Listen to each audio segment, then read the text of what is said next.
Começa agora o BTcast Vida Nova. Teologia é nosso esporte. Muito bem. Começa mais um BTcast Vida Nova, o de número 40, o primeiro de 2021. Eu sou Rodrigo Bibo e hoje vamos falar do escândalo da mente evangélica. Ou não? Eu sou o Jonathan Silveira e ser cristão não significa ser desmiolado. Eita, The Walking Dead. Eu sou o Jonas Madureira e sou só um amigo do Jonathan Silveira e do Bibo Talk. Olha aí. Gente, eu tenho que cuidar aqui pra não ficar confundindo Jonas Madureira com Jonathan Silveira. É hoje que eu chamo Jesus de Genésio, hein? E eu quase chamo Jonathan de Jonas. Eita, nós. Aí quando o cara já troca tudo, mas vai dar tudo certo. É Jonatas e Jonas. Jonathan. Meu Deus, gente. Não, é 2 anos gravando, já sei lá quantos anos. Vai dar tudo certo.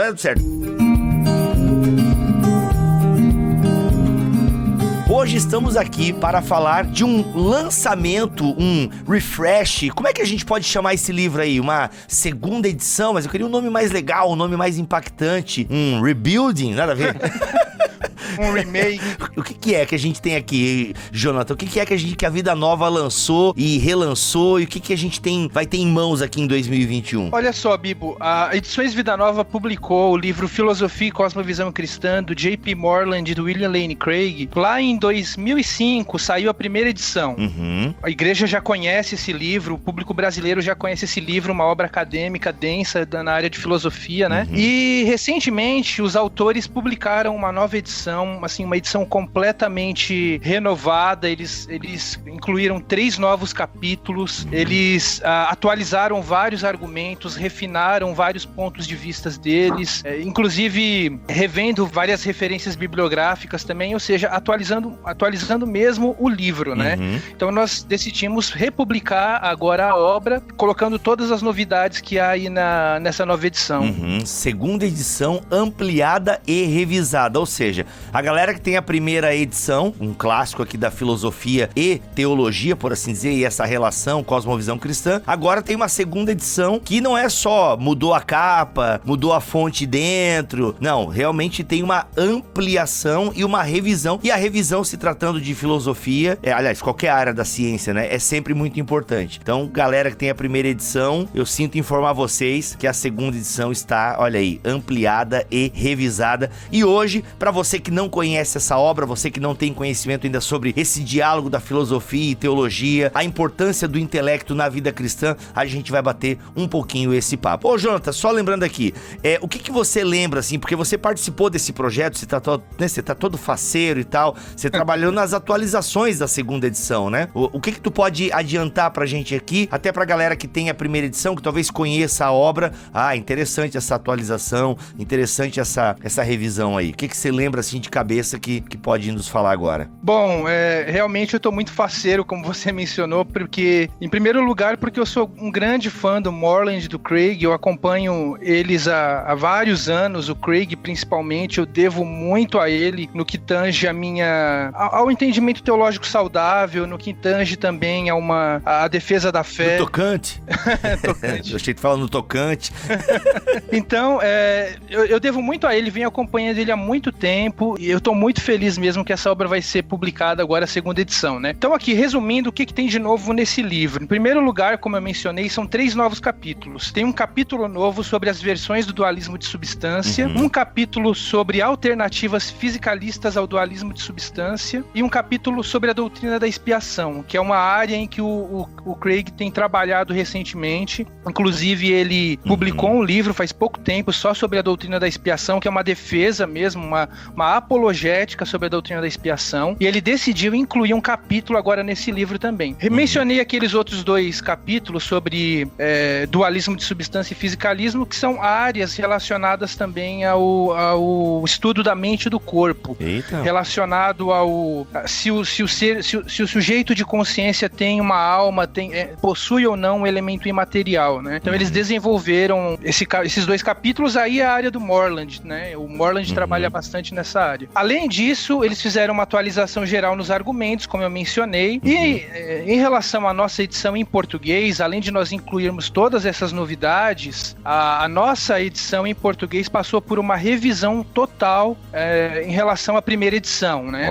Um ponto negativo da primeira edição é que ela contou com 5 tradutores, e infelizmente, por ter vários tradutores, em alguns momentos não houve uma padronização nos termos, estilo, né? No estilo e nos termos técnicos, principalmente, que é o ponto crucial. E isso criou uma certa desconexão nos termos, né, na leitura. Então, nessa edição nova, nós revisamos todos os termos técnicos e padronizamos mesmos, né? Um exemplo disso é o termo warranted. Nós vimos aí numa publicação recente que nós soltamos do Alvin Plantinga, que o título do livro é Crença Cristã Avalizada. Antes, nós traduzíamos o warranted como garantia, então ficou como avalizada no livro do Plantinga. Então isso foi refletido também nessa nova edição. Isso foi só um exemplo, nós temos vários outros, temos aqui uma padronização geral dos termos técnicos, tá? Para falar agora dos termos técnicos da obra, Bíblia, eu postei aí nas redes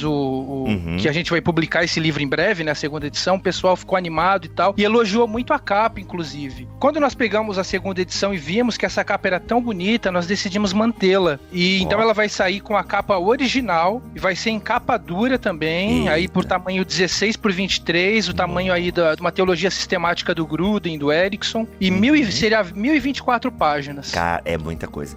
O pessoal precisa entender o seguinte, né? É uma obra muito grande, dá muito trabalho, olha só o tanto de tradutores. Então, gente, e é super normal, né? Talvez você assim, então como é que vocês tiveram coragem de lançar essa primeira edição em 2005, galera? São processos e mais processos, é natural essas revisões. Se tem uma coisa que deixa editores de livros e autores chateados, é quando você abre o livro, você pega um erro de digitação que passou, que às vezes o próprio diagramador, né, foi usar alguma tecla de atalho e botou um C no meio da palavra lá, eu tô ligado que isso acontece. Então, gente, é um trabalho assim, hercúleo, e que bom que grandes obras que de alguma forma têm uma grande contribuição para a teologia, para a filosofia, são revisadas, ampliadas e colocadas novamente no mercado. E aí a minha pergunta, pra gente finalizar essa parte aí mais técnica da obra, e essa o Jonas pode responder também, qual a importância, né, de uma obra? Porque assim, a galera ouviu ali o Jonathan falando dos termos, dualismo e fisicalismo e não sei o que, a galera já, o que essa galera tá falando, velho? Tipo assim, já deu um tom que essa obra aí, ela talvez tenha um público direcionado. Quem seria o público direcionado dessa obra gigante, né? Mais de 1000 páginas pensando filosofia e cosmovisão cristã. Muito bem, Vivo.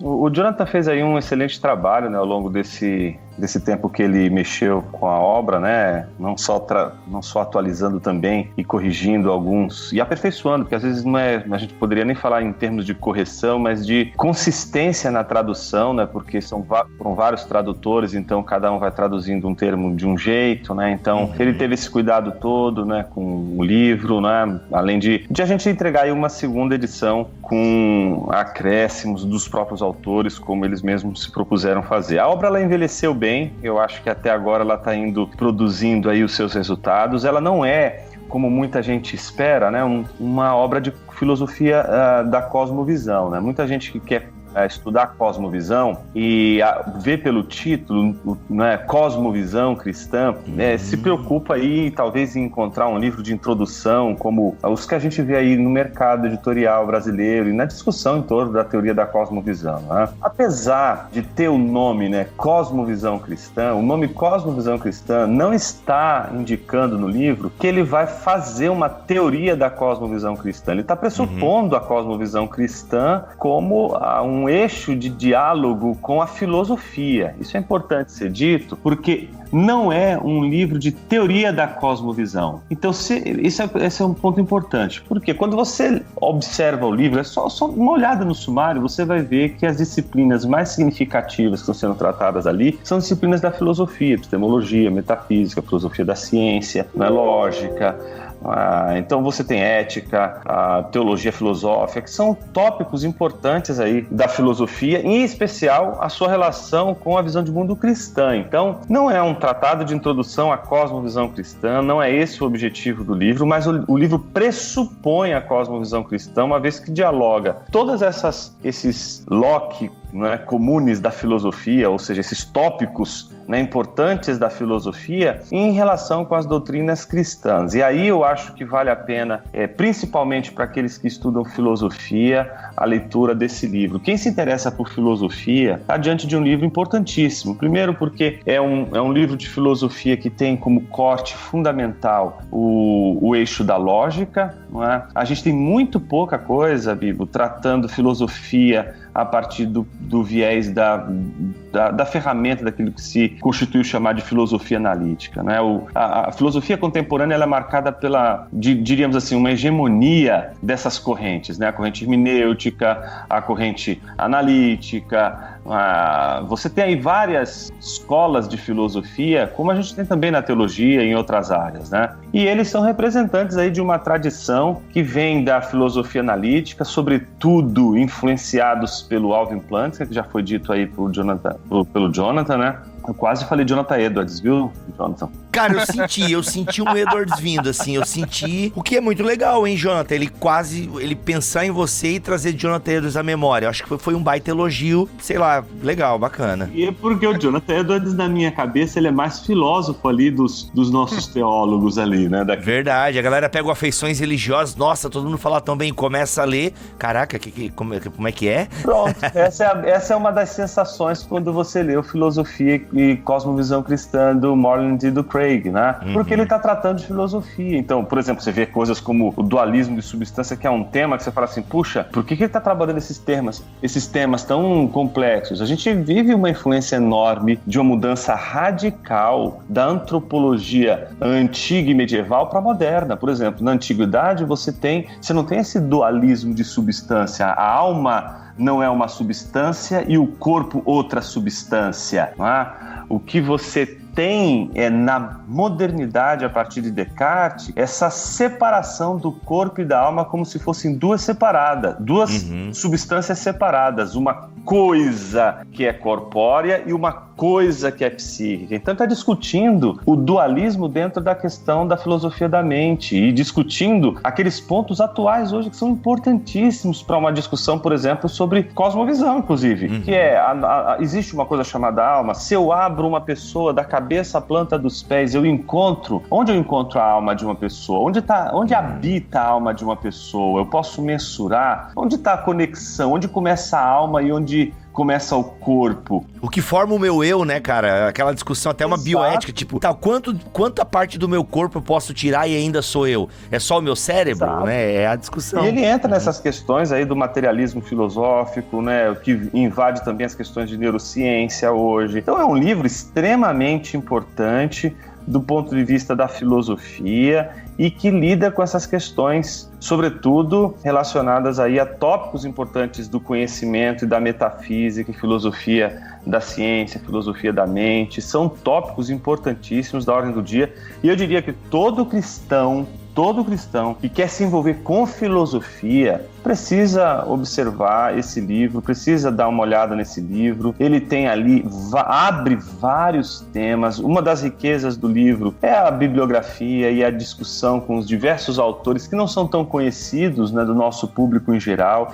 Então vai ampliar a bibliografia dos estudantes de filosofia que querem se envolver com filosofia e fé cristã. Então é um excelente livro principalmente para quem se interessa por filosofia. Agora, não é um livro, digamos assim, que eu quero saber o beabá da filosofia, né, e a sua relação com a visão de mundo cristã. Não é. Ele é mais, Bibo, uma enciclopédia, ele tem um valor mais de vade-mecum aí, né? Aquela ideia de você ter no livro o máximo possível de aberturas. Então, é um livro de consulta. Não é só um livro que, né, um livro que você vai pegar ele de capa a capa, né, como se fosse um romance.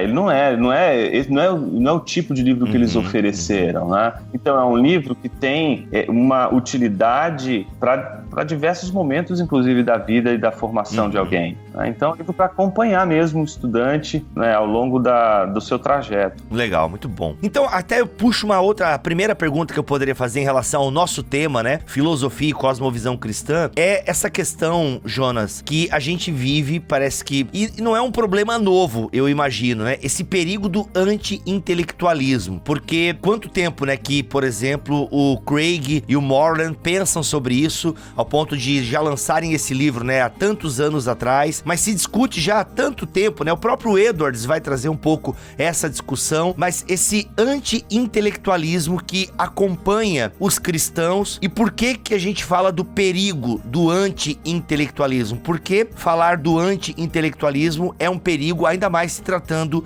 do cristianismo. O perigo do anti-intelectualismo no cristianismo, como isso prejudica a nossa missão? Eu entendo aí, Bibo, que o anti-intelectualismo, ele não é um problema estritamente da visão de mundo cristã.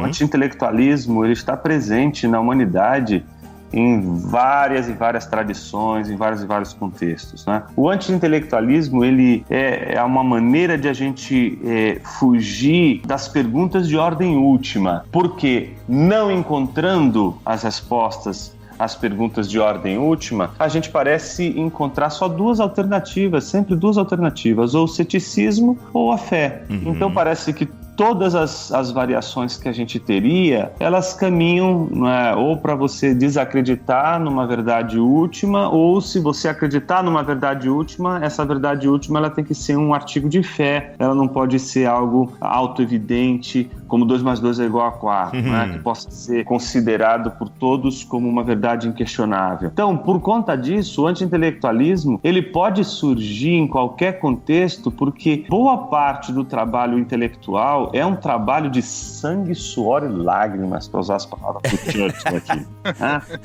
Os caras querem estudar, né? Querem conhecer, mas não querem sangrar. Como assim? Você quer estudar, você quer pensar, e você acha que pensar é ir lá no bar com colegas de filosofia, tomar uma cerveja e ficar pensando sobre, né, o dualismo de substância e falando um monte de bobagem com palavras que ninguém entende? Óbvio que não, filosofia não é isso. Filosofia não é isso. Intelectualismo não tem nada a ver com hermeticidade ou falso eruditismo ou coisa do gênero. Intelectualidade aqui tem a ver com a busca incansável que a gente tem para entender o mundo ao nosso redor. E alguns vão aprofundar esse movimento do pensamento a partir daquilo que é mais importante no mundo do intelectualismo, no mundo da filosofia, que é a própria razão. E a razão se deixa expressar pela lógica, pela argumentação lógica. Daí a importância de saber que para pensar você precisa de lógica, não é?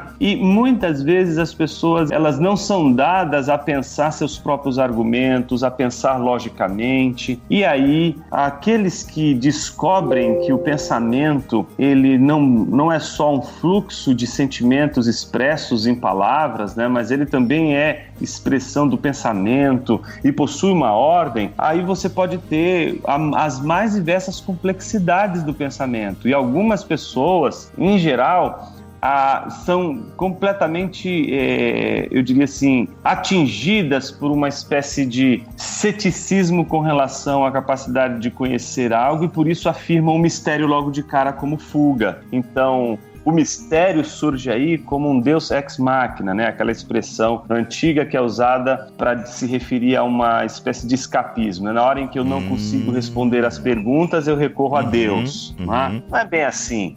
A ideia é de que o mistério ele é um recurso do preguiçoso, né? Ela realmente é algo que deve ser criticado. E é isso que gera o anti-intelectualismo, não o mistério em si. O Leibniz ele fazia uma distinção entre o mistério como o resultado da preguiça, né? Alguém que simplesmente diz, eu não quero pensar, eu não quero entender o mundo, né? Eu acho que todo mundo que tenta procurar uma resposta última está, sei lá, perdido, e creio porque é absurdo, por exemplo. Ainda ainda usa essa frase para justificar o seu pensamento sem rigor, né, lógico. Só que existe outro mistério, que é aquele que, não, as coisas são racionais e aquilo que eu não entendo também tem racionalidade. Eu só não entendo porque me falta informação, eu não entendo porque eu preciso encontrar algum elemento que está faltando. Pressupõe-se, portanto, a racionalidade do mundo, pressupõe-se a ordem do mundo. O mistério é apenas a afirmação da minha ignorância, do meu desconhecimento de algo. É diferente do mistério afirmado como absurdo, como algo que não pode ser entendido, e todas as vezes que a gente tentar entender, a gente estaria construindo um castelo de areia. Então, nesse sentido, o anti-intelectualismo ele é nocivo, porque ele faz as pessoas acreditarem que se você escolher a vida nesses termos e pensar nesses termos, você é mais piedoso, né? Eu vou entrar nessas questões de lógica, não vou ficar falando dessas coisas difíceis, com essas palavras difíceis que o Jonathan falou agora no início, porque meu negócio é evangelizar. Aí pronto, aí você né, joga contra o intelectualismo, achando que o intelectualismo ele está contra a fé, contra a evangelização, contra a missão da igreja. Não tem nada a ver. Então, eu acho que o que o Jonas falou é muito verdadeiro, e ele falou sobre como as pessoas muitas vezes apelam ao mistério, e isso está diretamente relacionado à preguiça intelectual e inevitavelmente ao fideísmo também, né? Porque é a ideia de que a fé, pela fé, responde tudo, eu não preciso estudar, eu não preciso ser uma pessoa que reflete sobre as questões últimas da vida, e o que importa mesmo é evangelizar, e eu não preciso entender a minha fé. E é justamente esse o perigo que o William Lane Craig e o J.P. Moreland destacam aí logo no início do livro, e citando inclusive o Charles Malik, que foi um acadêmico, um estadista importante. E essa citação do Malik logo no início, para mim sempre foi muito impactante, desde quando eu li na primeira edição, que o Malik fala que a igreja tem perdido a tarefa de evangelizar não só a alma, mas também a mente. Nós precisamos resgatar essa tarefa de evangelizar tanto a alma quanto a mente. E aí, na citação, ele diz bem assim: devo ser franco com vocês, o anti-intelectualismo é o maior perigo que o cristianismo evangélico americano enfrenta. A mente, compreendida em suas maiores e mais profundas faculdades, não tem percebido suficiente atenção. O resultado é que o terreno do pensamento criativo é abandonado e entregue ao inimigo. Quem entre os evangélicos pode enfrentar os grandes pensadores seculares em seus próprios termos acadêmicos? Quem entre os estudiosos evangélicos é citado pelas maiores autoridades seculares como fonte normativa de história, filosofia, psicologia, sociologia ou política? Portanto, é triste dizer, mas o Jonas mesmo mencionou que o anti-intelectualismo não é um problema só do cristianismo, mas de várias outras tradições. De certa forma, existe muita superficialidade na igreja brasileira, né? Infelizmente, nós vamos muito atrás de trivialidades, não nos dedicamos muito ao pensamento mais profundo, a compreender as questões últimas da realidade, e simplesmente nos tornamos pessoas superficiais, né? O que é uma tristeza.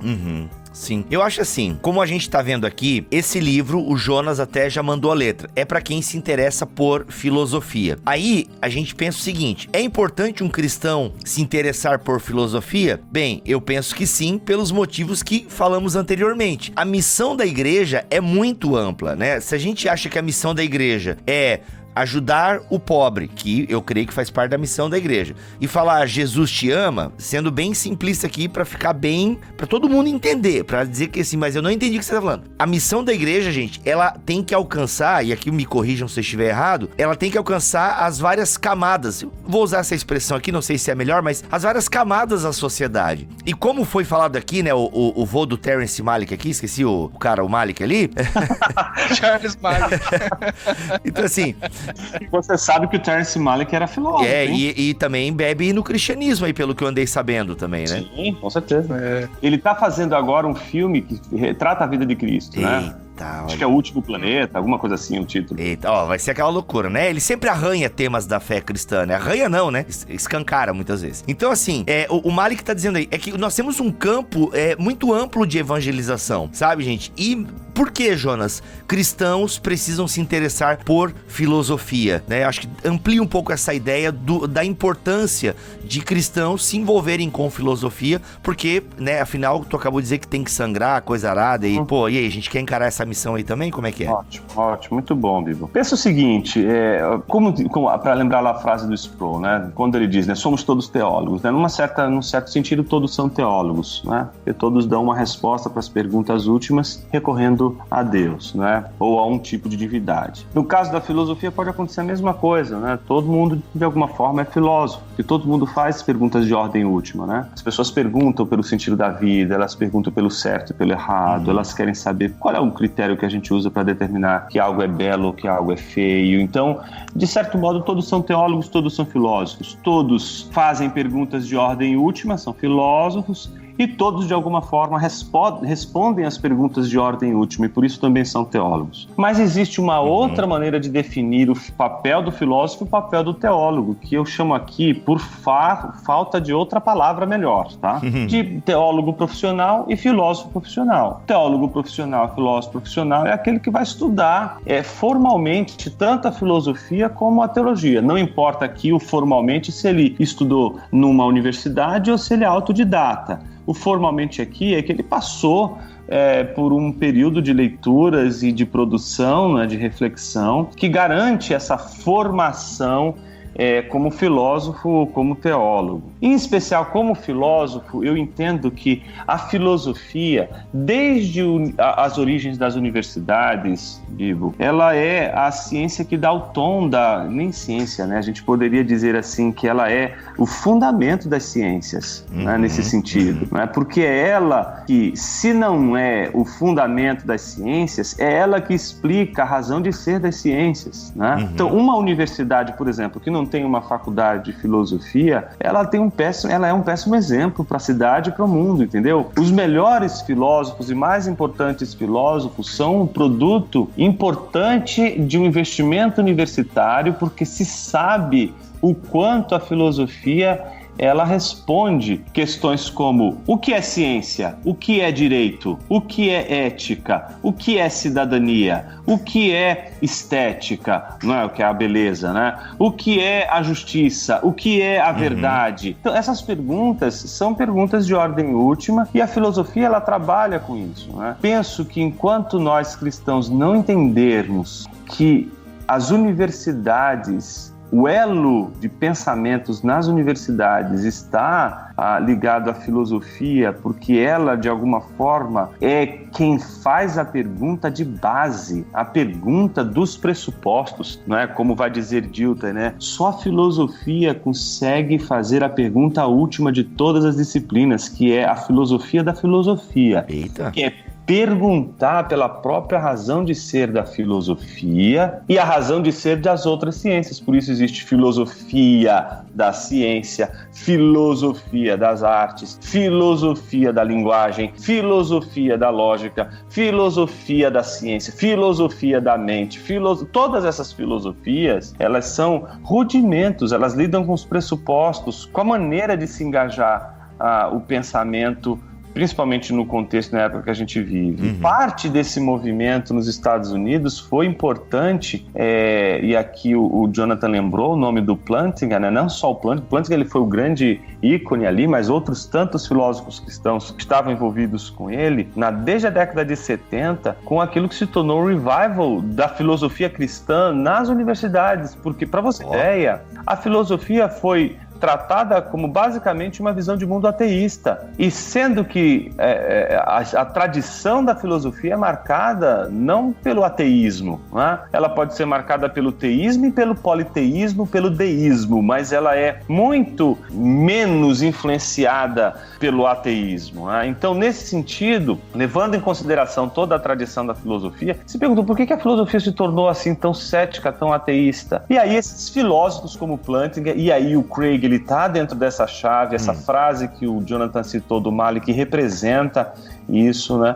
Ele representou, junto com esses filósofos todos, não tanto o trabalho do apologeta, não é? Porque o apologeta ele faz a defesa da fé cristã, tanto na esfera pública como dentro da igreja, ele ajuda na concatenação, na firmeza das doutrinas centrais da fé cristã. Mas o filósofo, ele na esfera pública, ele produz a filosofia, não é? E aquela produção filosófica dele vai influenciar as mais diversas áreas do saber. Então, quando você vê um Plantinga como um cristão, mostrando que a filosofia cristã ela é robusta, isso animou filósofos e grupos de pesquisa ao redor do mundo, desde Oxford e hoje no Brasil, em vários lugares do mundo, hoje, principalmente ocidental, você tem aí os debates sobre a existência de Deus, sobre a possibilidade de se pensar a relação entre ciência e fé de uma maneira muito mais aberta do que na década de 70 e 80. Hoje, graças a eles, a gente tem acesso, a gente pode entrar nas universidades e defender essas teses com um pouco mais de abertura do que antes. Meu ponto aqui para fechar é que a gente não está aproveitando essa oportunidade que eles fizeram se a gente não estudar filosofia sério. Estudar filosofia sério é igual estudar grego, tá entendendo? Ou você pode,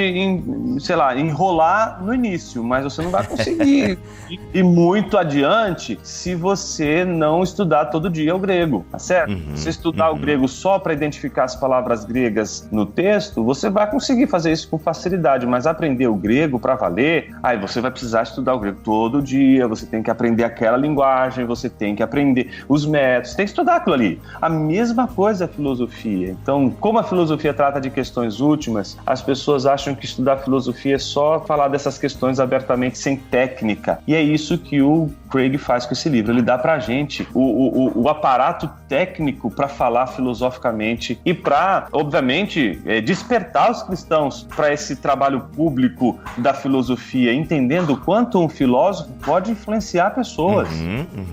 Influencia mais do que a gente imagina, né? Acho que a compreensão da maioria das pessoas é que os filósofos são aquela galera que fica lá, sentada em puff, né? E discutindo coisas inacessíveis que não dizem respeito ao dia a dia das pessoas. Acho que basicamente essa é a visão que a maioria das pessoas tem dos filósofos, né? Aquela galera que fica com a mão no queixo. Inclusive, o avatar do Jonas é quase uma pose aí do filósofo de Rodin aqui. Então, assim, que é essa galera, né? Que tá ali pensando e que fica andando, caindo em buraco, né? Porque tava pensando demais. Então, assim, é a visão que a galera tem. Não, isso aí não é pra mim. Mas, então, se eu entendo a tua fala, Jonas, existe um campo que precisa ser preenchido com a mentalidade evangélica. Eu sei que tu explicou no começo do nosso podcast, Jonas, mas eu queria entender um pouco melhor. É aí que vem a ideia do Craig e do Moreland. Meu Deus, agora eu falei em línguas aqui, hein? Do Craig e do Moreland. Cara, não consigo falar esse sobrenome aí, Moreland, esse aí. É aí que vem a ideia de colocar o cosmovisão cristã, tipo, eles querem dialogar a filosofia com a cosmovisão cristã, ou eles querem ensinar a gente a pensar filosoficamente, mas dentro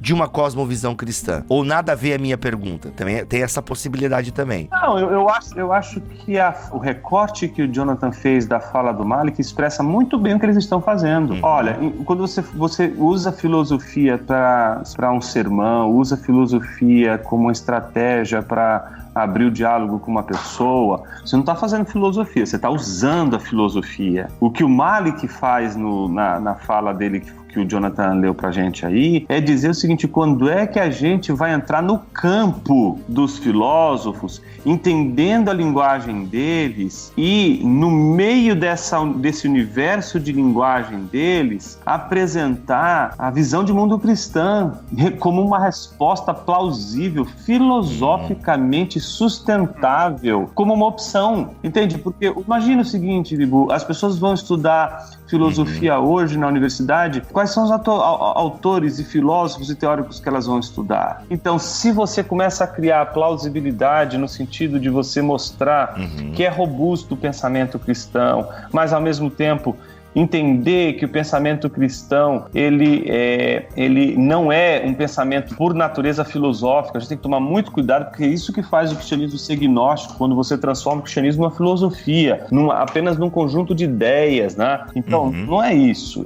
O cristianismo, ele é o evangelho, se a gente pudesse dizer com o máximo de clareza possível, ele atravessa, influenciando inclusive as nossas ideias, tá certo? Então a mesma coisa acontece com as nossas produções artísticas, música e etc. Está influenciando ali de forma silenciosa, mas está. É isso que ele está dizendo que precisa acontecer na filosofia, mas para acontecer isso na filosofia, você tem que entender o filosofês, você tem que se envolver com a academia, e se envolver a sério na filosofia vai exigir, como em qualquer outra área do saber, sangue, suor e lágrimas. Então não tem jeito, tem que estudar para valer. Não adianta você achar que você vai começar a estudar filosofia e vai entender logo de cara. Eu fico de cara quando uma pessoa abre, por exemplo, um livro como esse e diz assim, eu li as 3 primeiras páginas, não entendi nada.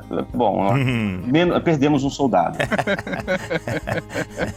Bom demais. Eu acho que isso também está muito ligado ao que os próprios autores mencionam logo adiante no que se refere à importância da filosofia. Um dos motivos que eles apresentam para se estudar a filosofia é justamente porque ela pode elevar a ousadia e a autoimagem da comunidade cristã em geral. Então eles dizem o seguinte, a comunidade cristã ou os cristãos individualmente, eles só vão ser mais respeitados na arena pública, e aqui eu faço um parêntese, ser mais respeitado na arena pública não significa que, porque você sabe mais, você tem mais conhecimento acadêmico, então significa que mais pessoas vão se converter ao evangelho. Não tem nada a ver com isso. Significa que a presença cristã na arena pública vai ser mais respeitável, vai ser...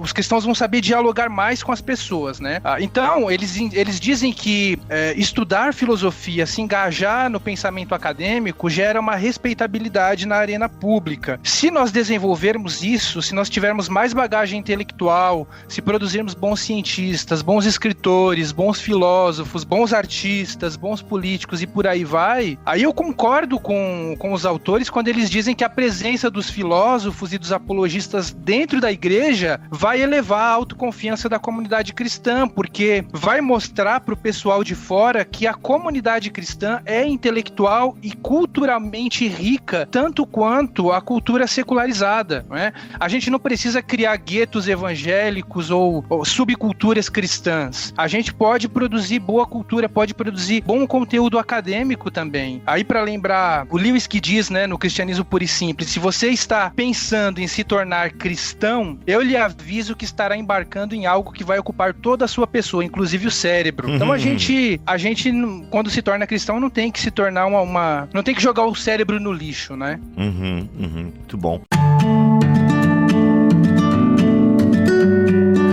Bem, por falar em William Lane Craig, eu penso que a maioria dos ouvintes aqui do Bibotalk já ouviu falar esse nome e geralmente associam William Lane Craig à questão da apologética, até porque Edições Vida Nova já lançou algumas obras do Craig nessa área da apologética, até recentemente, agora eu tô tão perdido cronologicamente, porque 2020 bagunçou tanto a cronologia do tempo, né? Daí veio Dark também, eu sei que o Jonas tá aqui, curte Dark e tal. Maravilhoso. Maravilhoso, né, mano? Olha aí. Você gostou do final, Jonas, de Dark? Curtiu? Cara, eu gostei mais da segunda temporada. O final eu fiquei contente, eu achei que eles não fraquejaram no final, mas eu acho que em termos de encadeamento, eu achei que a segunda temporada foi a melhor, mas eu achei que no geral ela é uma série que tira a gente do mais do mesmo, tem muita coisa boa ali. É verdade. Olha, então o Em Guarda, né, teve aí pra mim, não sei se foi a última coisa do Craig que vocês lançaram, se foi uma revisão do Em Guarda, ou eu tô mega desatualizado também aqui. Não, teve aquele de capinha branca, que esqueci o nome. Isso, respondendo. A Razão da Nossa Fé. Razão da Nossa Fé, justamente. A gente até fez um podcast ano passado. Então, o Craig é conhecido como um apologeta, por assim dizer. Então, que serviço a filosofia presta na apologética? Se é que eu posso elaborar a pergunta dessa maneira. É uma ótima pergunta. De fato, para quem estuda apologética, inevitavelmente vai esbarrar na filosofia. Por quê? Porque quando você lida com apologética, você vai lidar com questionamentos, com objeções que são suscitáveis suscitadas por céticos da fé cristã, por ateus, e inevitavelmente essas objeções e esses questionamentos estão diretamente ligados aos questionamentos de ordem filosófica. Então, se você vai responder como é que eu sei que Deus existe? Inevitavelmente a filosofia fala sobre isso. Como é que eu lido com o problema do mal? Se Deus é onipotente e amoroso, por que o mal existe? A filosofia fala sobre isso também. E além disso, a filosofia nos dá recursos intelectuais para identificar falácias, erros de raciocínio e elucidar melhor também as questões que são apresentadas. Portanto, a filosofia é de fundamental importância para a apologética. Eu acho que também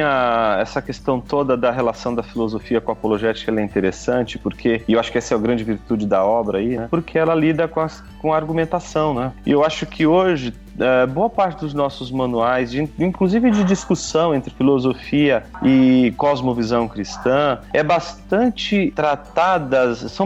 Eu acho que o foco maior está sempre nas questões existenciais, aquelas questões quentes da filosofia, há um sentido para a vida, né? Como se lida com esses fundamentos, né? Estéticos, éticos, né? E, enfim, eu acho que essas questões são excelentes, são importantes, mas existem outras questões de fundamento que são às vezes deixadas de lado, como por exemplo, a questão da lógica. E eu acho que esse livro presta um grande serviço para o contexto que a gente vive de cristãos que querem estudar filosofia, que acham que vão fazer um bom serviço, um bom estudo filosófico, analisando ou estudando a filosofia sem recorrer à lógica, preterindo a lógica. O estudo da lógica é fundamental, não só para fazer ciência, mas inclusive para fazer filosofia. E aí, nesse sentido, eu acho que ele supre uma lacuna, inclusive dos seminários de teologia. A gente fala tanto sobre retórica, a gente fala tanto sobre oratória. As pessoas elas querem desenvolver retórica e oratória, mas não querem estudar lógica. Entende? Não adianta, essas três coisas elas estão relacionadas, né?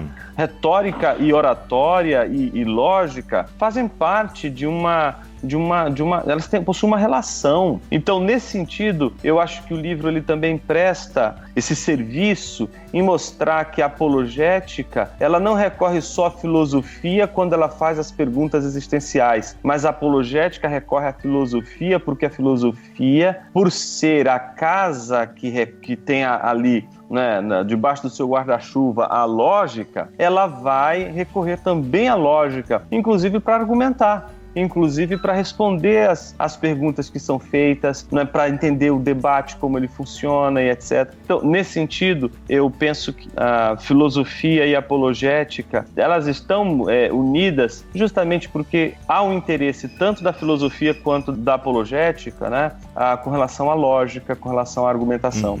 Muito bom, muito bom. Gente, palavras finais de incentivo. Eu fico pensando esse podcast, assim, o objetivo, eu penso, além de divulgar essa obra, seria muito legal que talvez algum pastor que estivesse ouvindo a gente, ou algum, sei lá, algum estudioso, e de repente alguém entendesse essa vocação, sabe? Poxa, eu tô afim desse suor, dessa lágrima, desse sangue, eu tô afim de entrar nessa seara, eu tô afim de, sabe, acho que seria uma coisa muito bonita, assim, e com certeza esse livro seria aí a sua ferramenta inicial para você dar esse pontapé rumo a essa apologética, rumo a essa escola de pensamento, rumo a essa ideia de ser um intelectual cristão, né, e perceber que é um campo também de evangelismo. Os campos estão brancos também nessa área, poderia dizer assim, Jonas? Sem sombra de dúvida, concordo plenamente. Então seria muito legal ter esse despertamento. Mas queria abrir aí os microfones agora para vocês terem uma palavra final em relação a esse tema geral que a gente trouxe aqui. Jonathan, por favor, faça as honras aí. Eu acho que nem todos têm realmente essa vocação para ser um filósofo profissional, né? Mas, no entanto, como espero que tenha ficado claro aqui no nosso bate-papo, o fato de nós, nem todos, termos essa vocação de filósofo profissional, isso não é uma desculpa para sermos pessoas superficiais, porque Deus não quer isso da gente. Deus não quer que sejamos pessoas rasas. Ele quer que a gente se aprofunde na sua palavra, nos estudos também, compreendamos quem ele é, o que é a realidade, enfim, que a gente pense sobre Deus e sobre o mundo, não é? Então, por mais que nem todos tenham essa vocação, sem dúvida é uma obra que nos instiga e nos dá o gostinho da filosofia, nos ajuda a pensar um pouco sobre essa questão. E mais, quando nós fazemos isso, quando nós nos empenhamos no estudo, em ter uma vida intelectual robusta, uma vida intelectual substancial, nós devemos lembrar que nós fazemos isso para a glória de Deus, né? Seria um erro dizer que nós fazemos isso simplesmente para benefício próprio, né? Considerar o estudo filosófico como um fim em si mesmo. Isso é um grande erro. Eu lembro até do que o Lewis diz, né? Ele fala da poesia, mas acho que a gente poderia transpor isso para a filosofia também, que ele diz que aqueles que leem poesia para melhorar a mente nunca melhorarão a mente lendo poesia. Então acho que o mesmo serve para a filosofia. Quando o objetivo central para estudar a filosofia é o mero aprimoramento intelectual, sem se preocupar com o deleite em Deus, entendendo que ele é o autor de toda a verdade, então como cristãos nós perdemos de vista o papel da filosofia, que deve ser feita para a glória de Deus. Então seja como filósofo profissional, ou seja como, digamos assim, um cristão ordinário, a gente precisa pensar sobre Deus e sobre o mundo de maneira a glorificá-lo. Eu quero reforçar aí a fala do Jonathan. Eu acho que todas as vezes que a gente encara a filosofia como uma mera ferramenta para aperfeiçoar a minha linguagem, aperfeiçoar a minha comunicação, a gente deixou escapar pelos dedos os grandes benefícios que a filosofia traz, não só para quem quer ser um filósofo profissional, mas para quem quer ser pastor, para quem quer ser missionário, para quem quer ser um advogado, para quem quer ser um médico melhor, um pai melhor. E eu vou dizer o porquê. A filosofia, ela não é só uma disciplina que a gente estuda para organizar a nossa mente no mundo das disciplinas, dos saberes universitários. A filosofia, ela aprimora os nossos, eu vou chamar aqui, né, de sensores intelectuais, né? A nossa maneira de apreender o mundo, de ler um livro, de assistir um filme, de ouvir uma mãe que acabou de perder um filho, perguntando para você sobre o sentido da vida, e depois de ter passado o luto, quer entender o porquê do sofrimento, ou as dúvidas e angústias de um estudante universitário que chega para você dizendo: pastor, eu tô numa crise porque eu sempre fui criacionista, mas eu tô sendo bombardeado com teses que não são criacionistas, e eu ouço um dizer que é possível você ser cristão e abraçar o evolucionismo, outras vezes eu escuto o contrário, dizem que não dá, eu tô angustiado com isso. E aí eu acho que a filosofia ajuda você a ser sensível para os problemas de uma maneira mais precisa e mais profunda. Eu acho que a filosofia, ela ajuda, inclusive, aí eu vou falar do meu campo de ação, que é como um pastor de uma igreja, me ajuda a ser sensível aos problemas mais marcantes da vida humana. A filosofia ajuda você a fazer a pergunta certa. Ela não é tanto... eu acho que todas as vezes que você usa a filosofia para responder, você está usando ela mal. Ela não é usada para dar respostas. Ela deve ser usada para fazer perguntas, e boas perguntas. E às vezes o que a gente precisa é entender, em primeiro lugar, um problema. Porque quando a gente consegue entender bem o problema, a gente consegue descobrir o que é uma boa resposta e o que não é uma boa resposta. E eu acho que a filosofia, ela faz a gente, em primeiro lugar, se a gente estuda a sério, a gente se colocar no nosso lugar. A gente já sabe, a filosofia é um exercício de humilhação. Ela não pode ser um exercício de arrogância. Ela tem que ser o contrário. Uma vez que você começa a estudar a filosofia, a sua preocupação é com a verdade, não se a pessoa leu 300 mil livros. Então, por isso, se o cara leu 300 mil livros e uma pessoa que não leu livro nenhum, ela apresenta as duas uma questão existencial, elas estão pensando. E é isso que faz interessa para o pastor que também estuda filosofia. Interessa ouvir esse clamor da alma pelas perguntas de ordem última. E é aí que eu acho que um livro como esse é imprescindível, é fundamental. Esse livro me ajudou também numa época em que eu estava bastante envolvido na graduação em filosofia e me preocupava olhando para um lado e para o outro, dizendo: puxa, mas quem são os pastores que conhecem filosofia, que estudam filosofia? Quem está aqui que pode me ajudar a dialogar nessa universidade? Numa época, Bíblia, em que não tem essa variedade de publicações na área de filosofia e filosofia cristã como a gente tem hoje. Doivred nem era falado, nem era mencionado na época, ninguém falava em Doivred na época. Tinha um ou outro que tinha trazido Doivred para o debate entre muros, dentro do primeiro lugar, dentro do contexto da teologia, mas nunca fora. Então, a gente sabe que a gente tem uma missão hoje, e essa missão, ela busca, sobretudo no contexto das grandes cidades, em atender ao clamor desses jovens que buscam fundamentos para a sua fé, e um pastor que simplesmente é anti-intelectualista e que simplesmente é contra os estudos, ele vai perder os jovens, e eu acho que vai perder os jovens por aquilo que não deveria, que é um pecado maior, sua própria arrogância. Porque o anti-intelectualismo, ele parece piedoso, mas na verdade o anti-intelectualismo é só uma outra face da arrogância e do princípio de autossuficiência do homem que não quer admitir que ele não sabe e precisa aprender. Eita, isso aí é frase de outdoor, hein? Frase de outdoor. Olha aí, bom demais, bom demais. Muito bom. Gente, é isso. A gente fez uma pequena, uma introdução aqui. Queremos motivar você nesse campo do conhecimento. Filosofia da filosofia, fiquei pensando nisso, cara. Agora nada a ver com o assunto aqui. Agora, ô editor, põe aí uma musiquinha de conversa aleatória agora. Porque, cara, filosofia da ciência, filosofia da filosofia teológica e a filosofia da filosofia. Pô, eu fiquei pensando nisso agora. Pois é. Muito bom. Esse aí, Bibo, vai ser o tema, inclusive, do meu pós-doc, porque eu estou debruçado sobre essa questão. Quem elaborou essa questão foi um filósofo que foi filho de pastor, não é? Que é de uma tradição reformada. Ele não é, obviamente, uma figura assim conservadora, mas ele está dentro do espectro da filosofia e da ciência de uma maneira muito interessante, como um dos mais importantes nomes para as origens e a recuperação da filosofia, da hermenêutica como uma questão filosófica, que é o Dilthey. Ele foi o primeiro a escrever sobre exatamente a essência da filosofia como uma filosofia da filosofia. Por isso que ele trouxe o tema da cosmovisão para o debate, porque ele foi capaz de mostrar que a própria filosofia, ela está mergulhada numa cosmovisão e ela não é alheia, ela não é neutra, ela não possui um grau zero. Nossa, caramba, isso vai ser o teu pós-doc.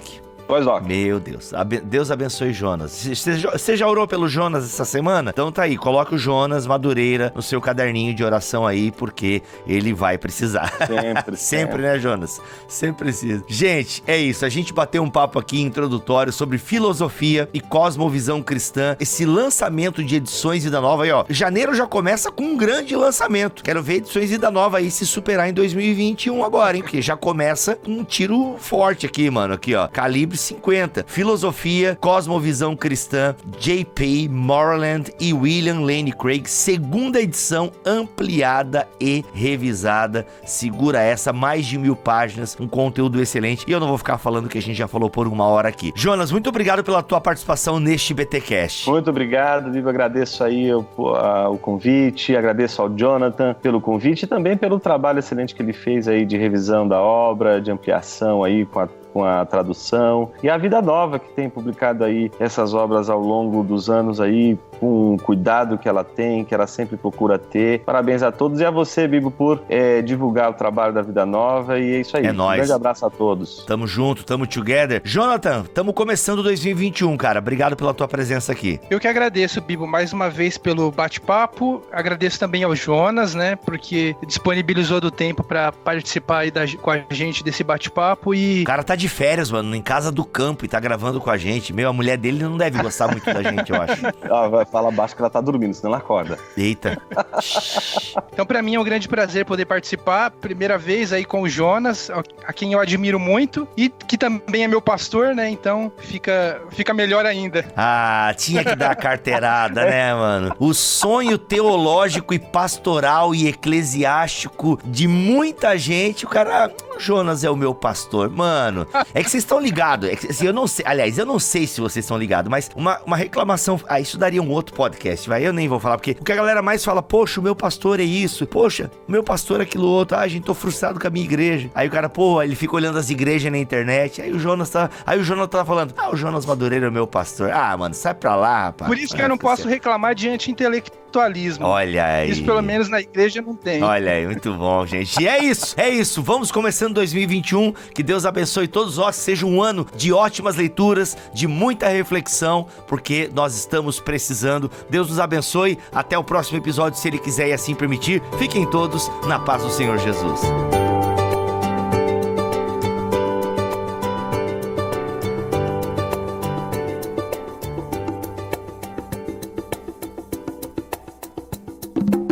Este podcast foi editado por Tuller Bibotalk Produções.